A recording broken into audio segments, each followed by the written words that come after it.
वास्तु शास्त्र में घर में मौजूद सभी चीज़ों के लिए कुछ न कुछ नियम बताए गए हैं। गणेश जी की प्रतिमा अगर आप घर में लगा रहे हैं तो आपको कुछ बातों का विशेष ख्याल रखना चाहिए।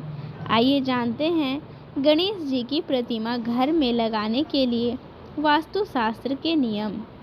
वास्तु शास्त्र में वर्णित है कि मुख्य द्वार पर गणेश जी की 2 प्रतिमाएं इस प्रकार लगानी चाहिए कि एक की नज़र अंदर पड़े तो दूसरी की नज़र बाहर की ओर रहे। गणेश जी रिद्धि सिद्धि के दाता हैं।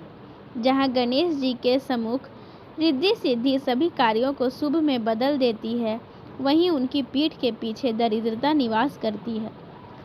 इसलिए घर एवं किसी भी प्रतिष्ठान की तरफ गणेश जी की पीठ होने के कारण बरकत समाप्त होती है एवं कार्यों में बाधा आती है। अतः मुख्य द्वार पर गणेश प्रतिमा के ठीक पीछे अंदर की ओर वैसी ही दूसरी प्रतिमा लगानी चाहिए। ऐसा करने से आपको बहुत ही लाभ प्राप्त होता है और घर में सकारात्मक बनी रहती है। अतः मुख्य द्वार पर गणेश प्रतिमा के ठीक पीछे वैसी प्रतिमा अवश्य लगानी चाहिए जिससे रिद्धि सिद्धि की कृपा बरसती है और वे आपके घर में प्रवेश करती है। गणेश भगवान रिद्धि सिद्धि के दाता हैं। रिद्धि सिद्धि के दाता माने जाने वाले गणेश भगवान शुभ का प्रतीक हैं। इनकी पीठ के दर्शन करना वर्जित किया गया है। गणेश जी की सूंड पर धर्म विद्यमान है तो कानों पर ऋचाएँ। दाएं हाथ में वर, बाएं हाथ में अन्न, पेट में समृद्धि, नाभि में ब्रह्मांड, आँखों में लक्ष्य, पैरों में सातों लोक और मस्तक में ब्रह्मलोक विद्यमान है। गणेश जी के सामने से दर्शन करने पर उपरोक्त सभी सुख, शांति और समृद्धि की प्राप्ति हो जाती है। ऐसा माना जाता है कि इनकी पीठ पर दरिद्रता का निवास होता है। ऐसा कहा जाता है कि गणेश जी की पीठ के दर्शन करने वाला व्यक्ति यदि बहुत धन्यवान भी हो तो उसके घर पर दरिद्रता का प्रभाव पड़ जाता है। इसी वजह से इनकी पीठ नहीं देखनी चाहिए। जाने अनजाने पीठ देख भी लें तो गणेश जी से क्षमा याचना कर उनका पूजन करें, तब बुरा प्रभाव नष्ट होगा। पीठ के दर्शन करने से पूर्व अर्जित पुण्य कर्म का प्रभाव होता है। कम पूजा पाठ से व्यक्ति विषम से विषम परिस्थितियों में निजात पा सकता है, इसमें कोई दो राय नहीं। कर्म के साथ भाग्य का भी होना जरूरी है। भाग्योदय हेतु ग्रहों को मनाएं अथवा शुभ फल हेतु देवी देवताओं का पूजन करें। सही विधि से किया गया पूजन विशेष फलदायक होता है। हिंदू धर्म शास्त्रों में पूजा पाठ से जुड़े अनेक नियम हैं। कुछ नियम मंदिर जाने को लेकर बनाए गए हैं, जैसे शुद्ध वस्त्र धारण करके व नहा कर ही मंदिर जाना चाहिए। ऐसा नियम शास्त्रों में बनाया गया है। इसी प्रकार भगवान की पीठ के दर्शन भी नहीं करने चाहिए। शास्त्रों में इस बात का उल्लेख मिलता है कि जो व्यक्ति भगवान श्री कृष्ण, विष्णु भगवान, गणेश जी की पीठ के दर्शन करता है उसके पुण्य खत्म हो जाते हैं और उसके हिस्से में अधर्म बढ़ता जाता है।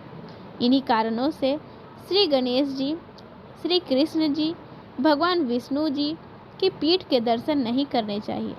साथ ही यह भी मान्यता है कि इनके मंदिर में दर्शन करने जाएं तो दर्शन करते समय ये सावधानी रखें कि इनकी प्रतिमाओं की तरफ पीट कर बाहर ना आएं। इससे भी बुद्धि और धन दोनों का नाश होता है। जब भी श्री कृष्ण के मंदिर जाएं तो यह जरूर ध्यान रखें कि कृष्ण जी की मूर्ति की पीठ के दर्शन ना करें। पीठ के दर्शन ना करने के संबंध में भगवान विष्णु के अवतार श्री कृष्ण की एक कथा प्रचलित है। कथा के अनुसार योगेश्वर भगवान श्री कृष्ण जब जरासंध से युद्ध कर रहे थे तब जरासंध का एक साथी असुर काल यमन भी भगवान से युद्ध करने रणभूमि में आ गया।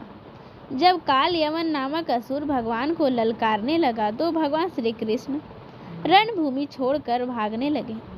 भगवान को भागता देख काल यमन नामक राक्षस भी उनके पीछे भागने लगा।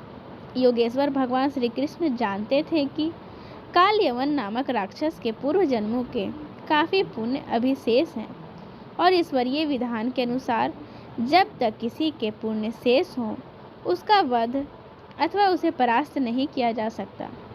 भगवान श्री कृष्ण का रणभूमि छोड़ने का उद्देश्य था कि काल यवन नामक असुर उनके पीठ देखते हुए पीछे पीछे भागे और इस तरह उसका पुण्य क्षीण होकर अधर्म बढ़ने लगे।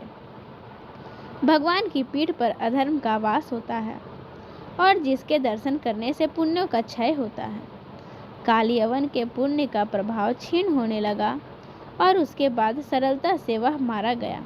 इसलिए श्री कृष्ण भगवान अथवा स्वयं श्री हरि विष्णु की पीठ के दर्शन नहीं करने चाहिए। मंदिर व्यक्ति पुण्य अर्जन करने के लिए जाता है। पीठ के दर्शन करने से पूर्व अर्जित पुण्य कर्म का प्रभाव कम होने लगता है।